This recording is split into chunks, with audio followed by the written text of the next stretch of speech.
And now I, Nephi, cannot write all the things which were taught among my people.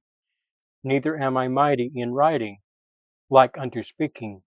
For when a man speaketh by the power of the Holy Ghost, the power of the Holy Ghost carrieth it unto the hearts of the children of men. 2 Nephi 33:1. Hello, and welcome to Guided by the Iron Rod. I'm Thurl Jessup, and I am excited to announce that we are starting a new 12-part series, The Holy Ghost. If you know someone who would benefit from this, please share it.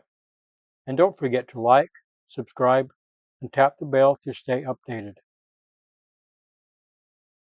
For prerequisites, see my Faith, Repentance, Baptism, Holy Ghost playlist. Section 1. The Nature of the Holy Ghost. Part 1. Who is the Holy Ghost? When Jesus prepared his disciples for his departure, he promised them another Comforter, one who would testify of him and guide them into all truth. John recorded his words, "But when the Comforter is come, whom I will send unto you from the Father, even the Spirit of truth, which proceedeth from the Father, he shall testify of me." John 15:26. This testimony of the Savior lies at the very heart of who the Holy Ghost is. He is not an abstract influence nor a vague feeling of goodness. He is the third member of the Godhead, distinct from the Father and the Son, yet eternally united with them in purpose. The Apostle John wrote plainly of this unity. For there are three that bear record in heaven, the Father, the Word, and the Holy Ghost. These three are one. 1 John 5:7. The Godhead is not a blending of persons into a single being, but rather three divine individuals who are perfectly one in will, in love, and in truth. The Father is the supreme creator, the ruler of the universe. The Son is the Redeemer who makes salvation possible, and the Holy Ghost is a Revelator and Sanctifier who brings their power directly into the hearts of the children of men.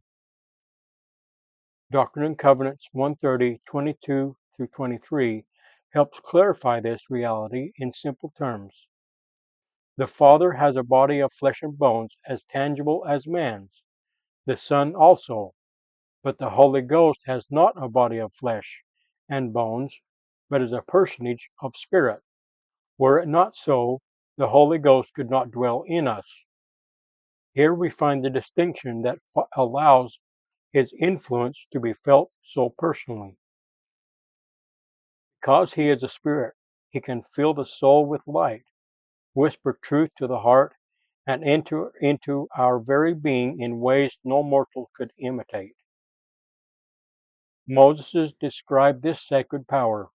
Therefore it is given to abide in you the record of heaven, the Comforter, the peaceable things of immortal glory, the truth of all things, that which quickeneth all things. Moses 6:61. This verse is striking. It lists title after title, attribute after attribute, all pointing to the divine mission of the Holy Ghost. He is not simply a background presence, but the very means by which we come to know the Father and the Son personally. To better understand who the Holy Ghost is, imagine a courtroom. The Father is the judge, perfectly just and merciful. The Son is our advocate, who has paid the price for our sins and pleads on our behalf. The Holy Ghost is the witness, confirming to us that what the judge and the advocate declare is true. Without the testimony of this divine witness, the reality of the Father and the atonement of the Son would remain distant, even uncertain. But when the Spirit speaks to our spirit, that witness becomes undeniable, more powerful than anything seen with physical eyes. This is why Jesus asked his disciples at Caesarea Philippi, "Who say ye that I am?" Peter responded, Thou art the Christ, the Son of the living God. The Savior then said, Flesh and blood hath not revealed unto thee, but my Father which is in heaven. Matthew 16:15 through 17. His Father bore that witness to Peter by the power of the Holy Ghost. That same Spirit testifies to us today. Yet, while he is divine, the Holy Ghost does not seek the spotlight. He always directs attention to the Father and the Son.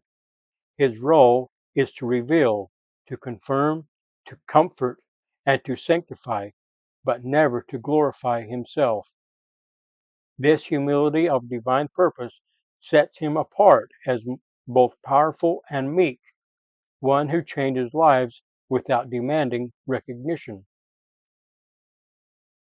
In the life of the believer, this reality becomes deeply personal.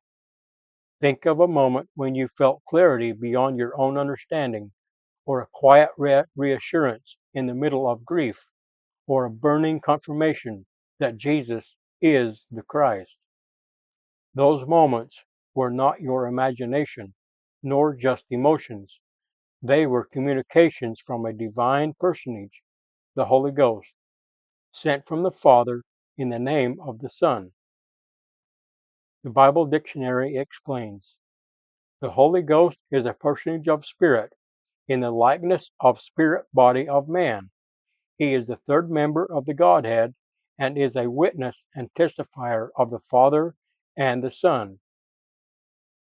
This definition harmonizes perfectly with Scripture, reinforcing that the Spirit is not an it, but a He, a divine individual, real and present. To know who the Holy Ghost is matters because without Him, religion is reduced to tradition, words on a page, or external ritual. With Him, religion becomes relationship, revelation, and transformation. Through His testimony, we gain certainty that God lives, that Jesus is the Christ, and that redemption is possible. Through His companionship, we receive peace in chaos, guidance in confusion, and sanctification in weakness. Thus, when we ask, Who is the Holy Ghost? The answer is profound yet simple. He is the third member of the Godhead, a divine spirit whose mission is to bear witness of the Father and the Son, and to bring their power into the hearts and lives of all who will receive Him. To know Him is to know God, for His testimony opens the way to eternal life. In the name of Jesus Christ, knowing I am accountable for how I use His name, Amen.